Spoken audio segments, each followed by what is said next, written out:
Hi, I'm Kiwi, And I'm Jarad. and we are the two gentlemen coming to you like a bat out of hell. Jarad, how are you? Good, good. Yes. Very sore topic there, isn't it? Poor guy. Yeah. So Meatloaf just died this week, Yeah. hence our little dedication to him right there. Mm. Quite a voice on him. He had some great songs. I know that. And I remember that like dad used to pump that in the car. He used to drive the old Valiant Charger and one of his songs was Bad Out of Hell. I think it was more about trying to, see if we're interested in it. Yeah. Anyway, that's I still have that album though, so that's probably I haven't played it in a long time. Might crack it out. Yeah, I'm going to start pumping it as soon as we're done here, Jarad. So how's your Oh, weekend, mate? good, good. Just bought a bike actually. Bought a bike, so bicycle. Yeah. So I'm now going to venture into the world of lycra. No, Oh, I can't I'll wait. put a warning out to everybody before I do it. I think you need Visit council as many approval for that, cafes mate. as I can in lycra. No, I'm just bought a bike. Thought I'd do something. As listeners would know, I play basketball on Saturday mornings usually, but with the outbreak and things like that, I haven't really done much of that. So I thought I can, on alternate weeks, when I don't feel like having a run around, I'll jump on the bike and do a couple of hours. So yeah, nice little hobby. Hopefully I'll get into, but the bike's in the garage and I just got to go buy a helmet. Awesome, Jarad. That's really cool. Yeah, yeah, nice little.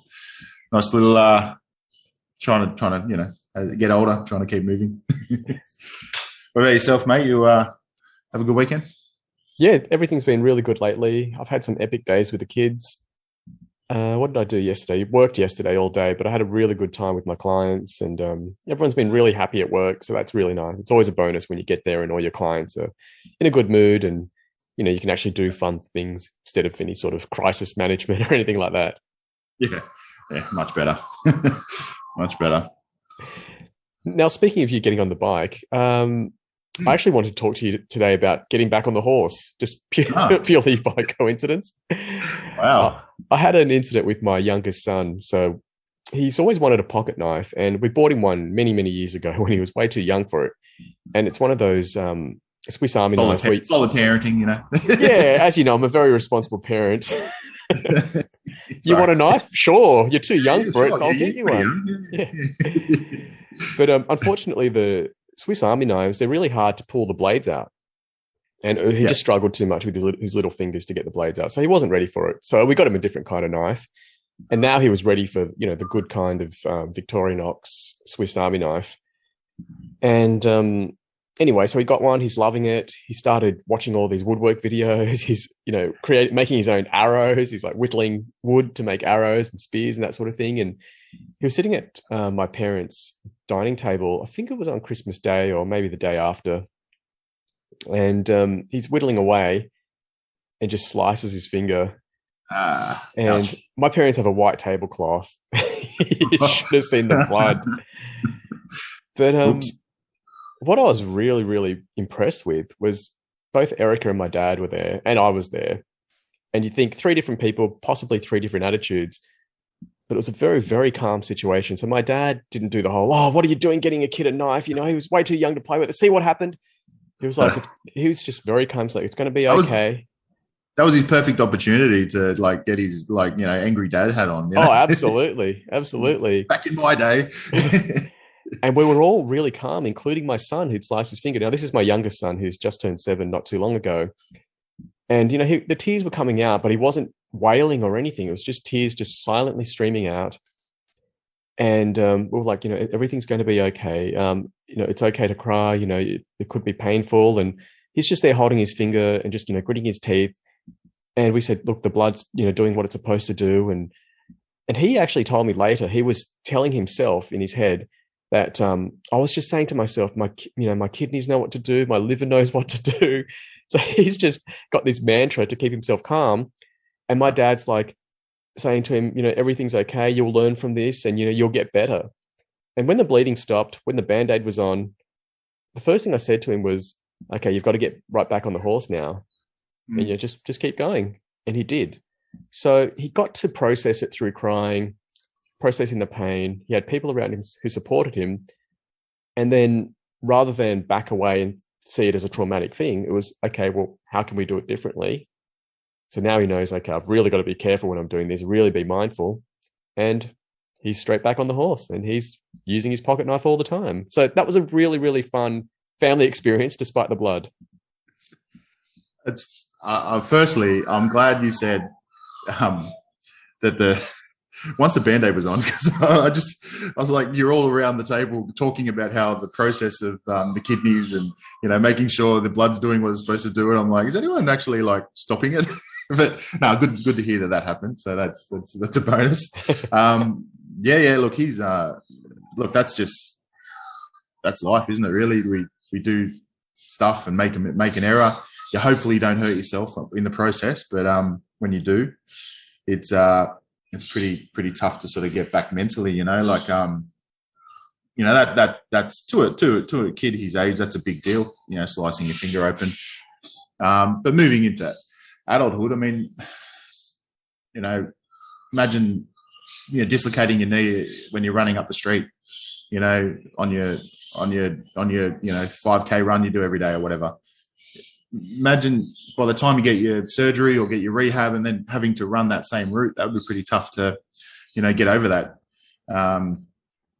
That to just learn. Well, I mean, that's not a mistake too. Like, I mean, it might have been a mistake. You might have, you know, stepped in a place you weren't supposed to step or whatever, or it might have just been a pure accident for no reason. Your knee could have just given away. So to get back on the horse and start running again would be pretty tough to do. And you know, your young fella was able to do it as a 5 and 6 year old sort of kid, but you know, as adults we still struggle with that.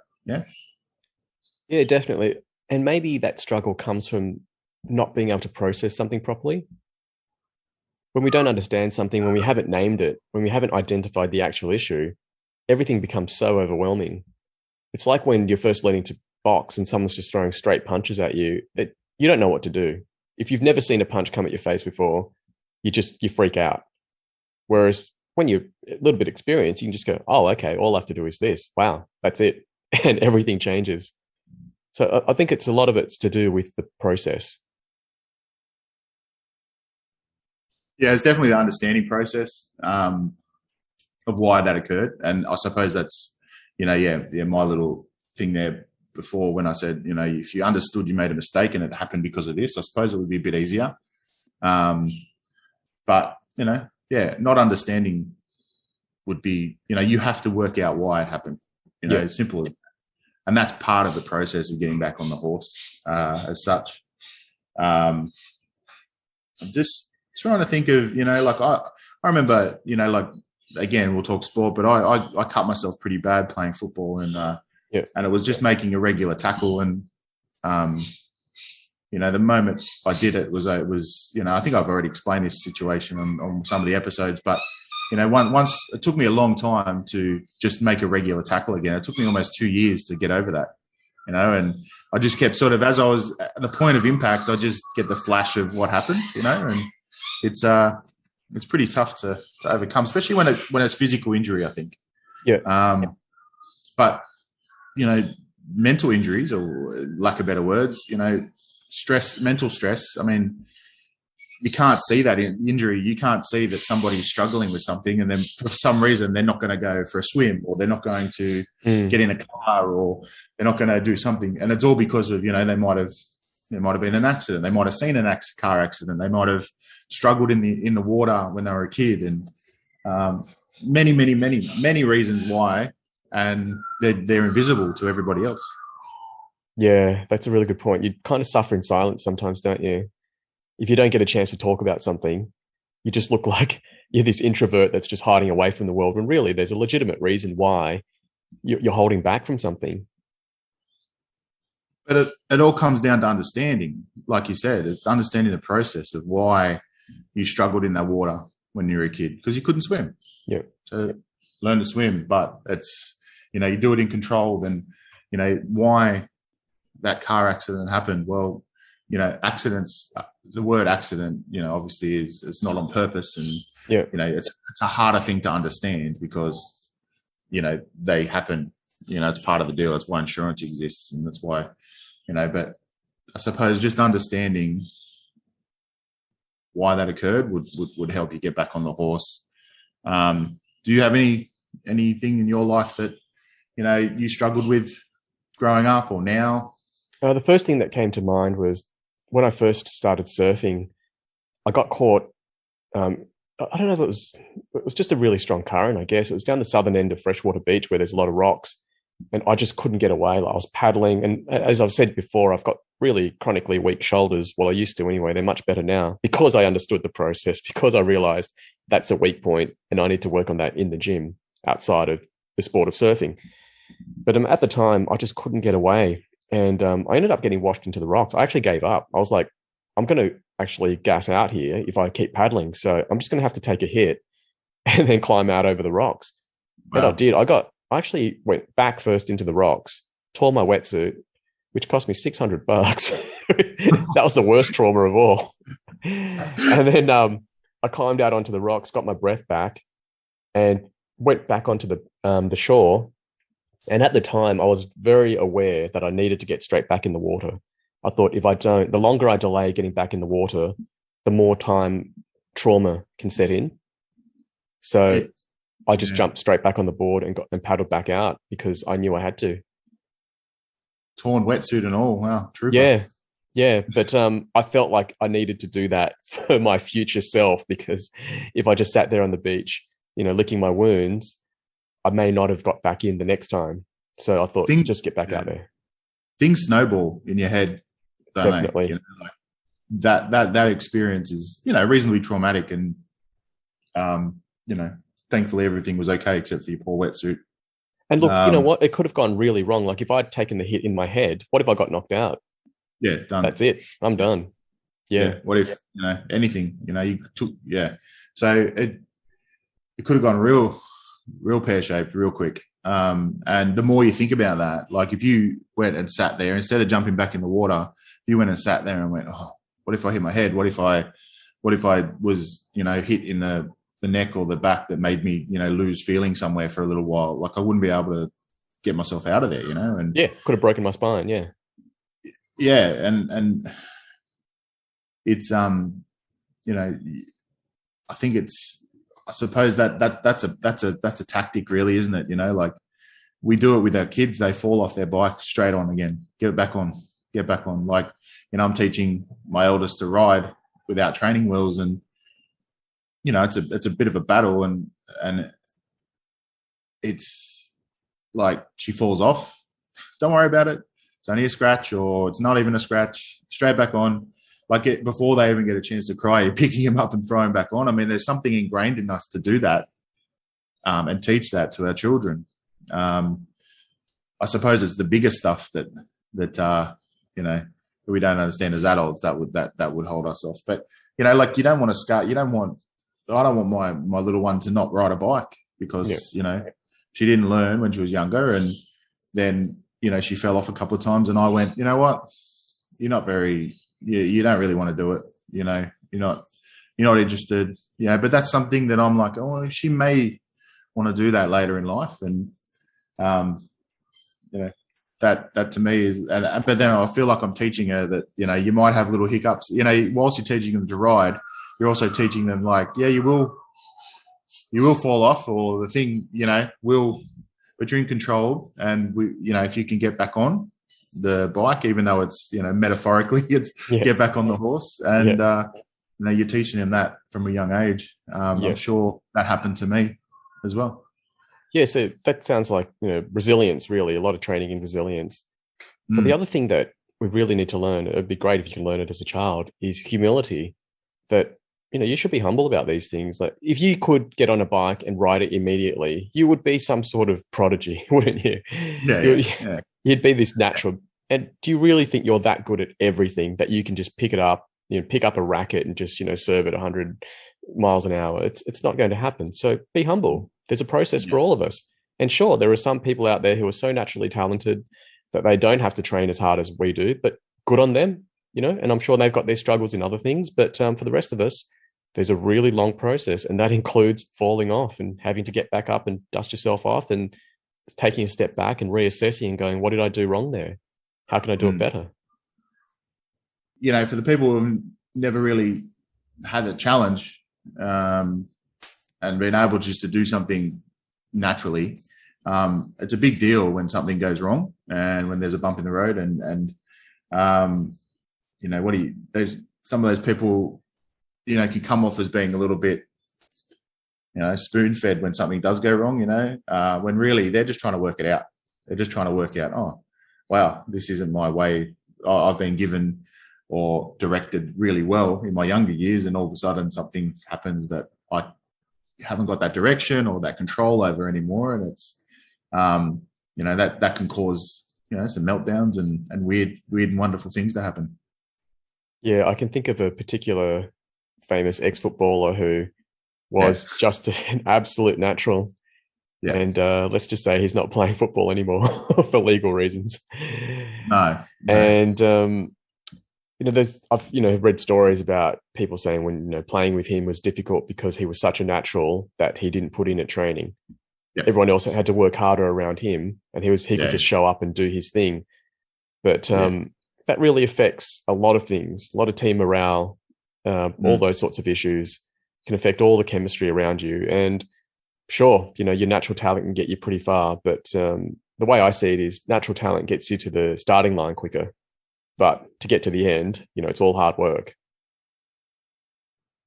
Yeah, well, there will be things that that happen along the way that natural talent, whilst it got you there, those things that happen along the way, you've got to be able to deal with them, and resilience and getting back on the horse, and that sort of stuff is probably a major thing when it comes to that.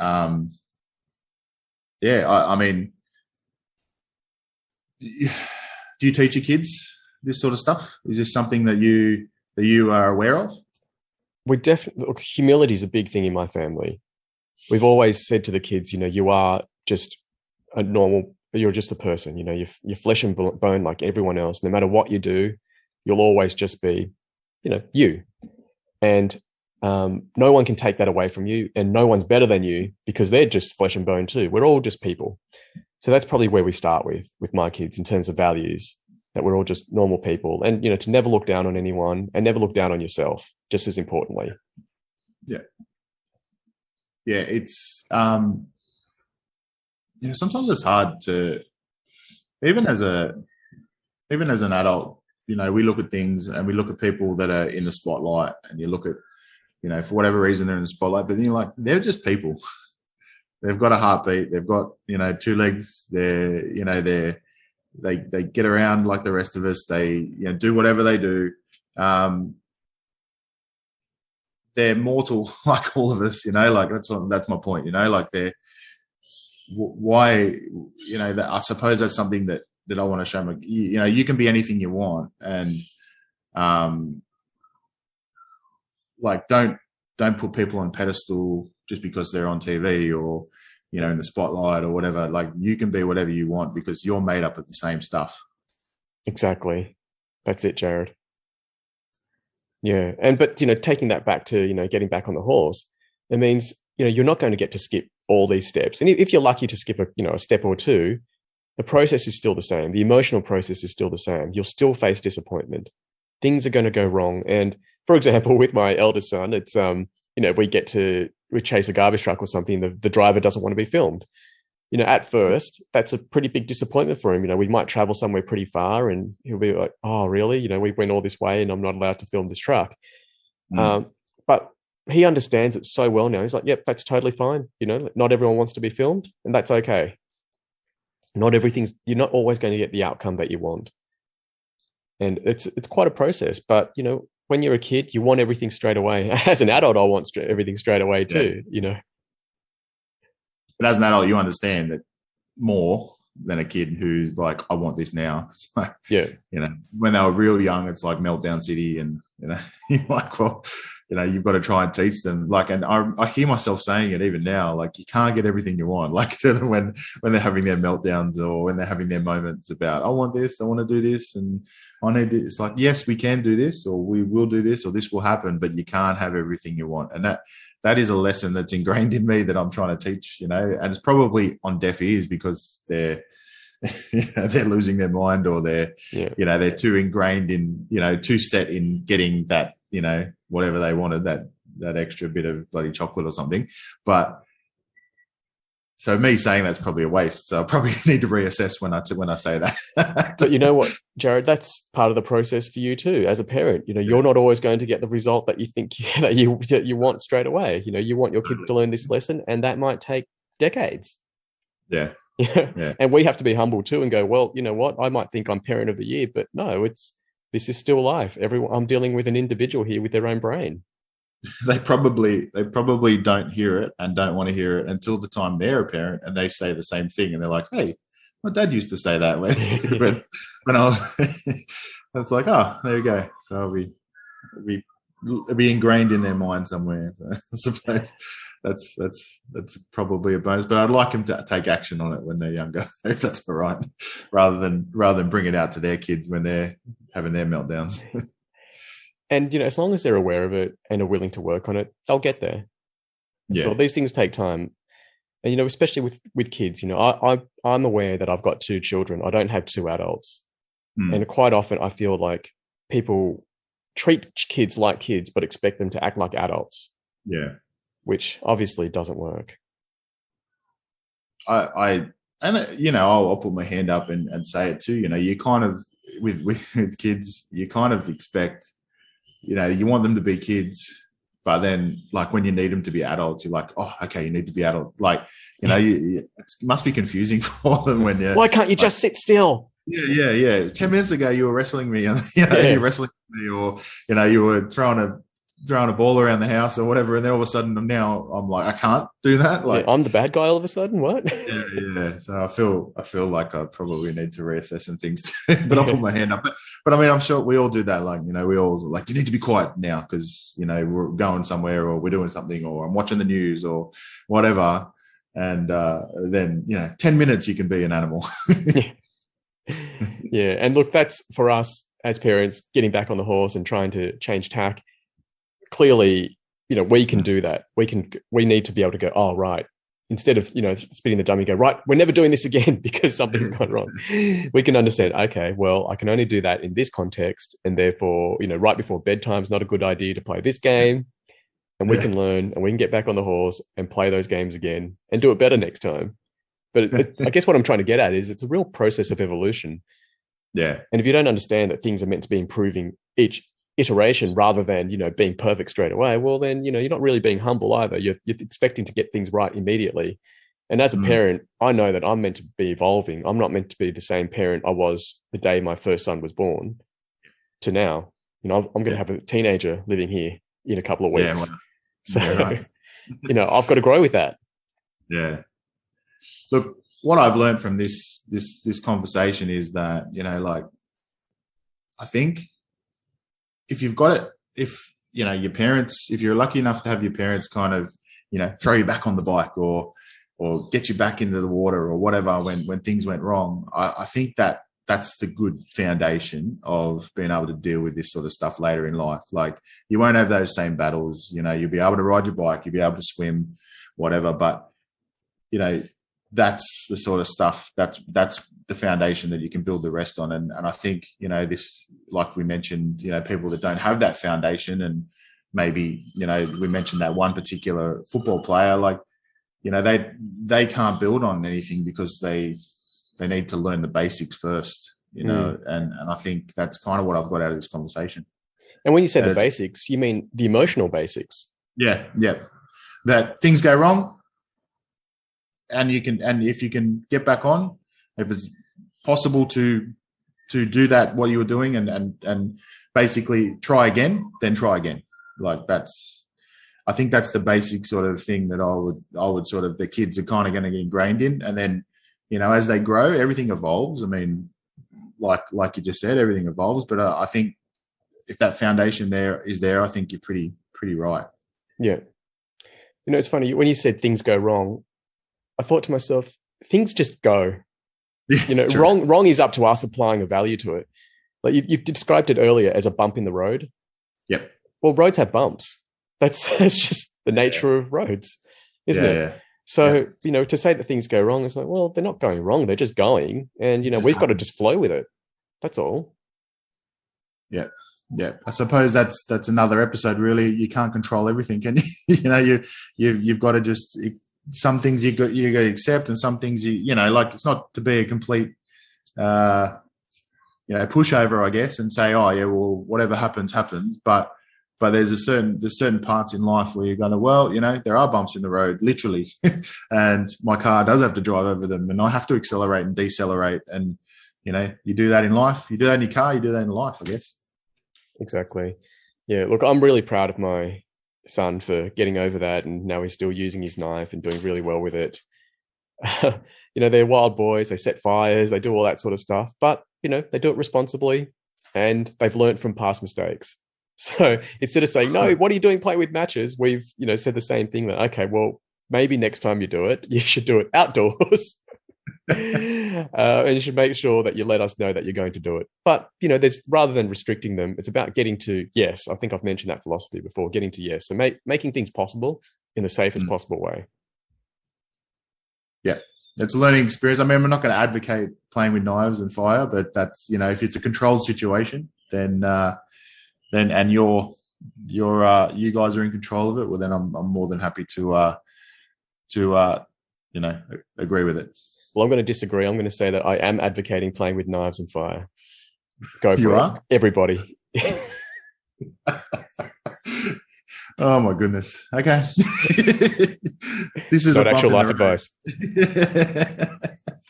Remember the part where we said don't do what we say and just listen to, we're just having a conversation there. Thanks, Jarad. Thank you, mate. Take it easy.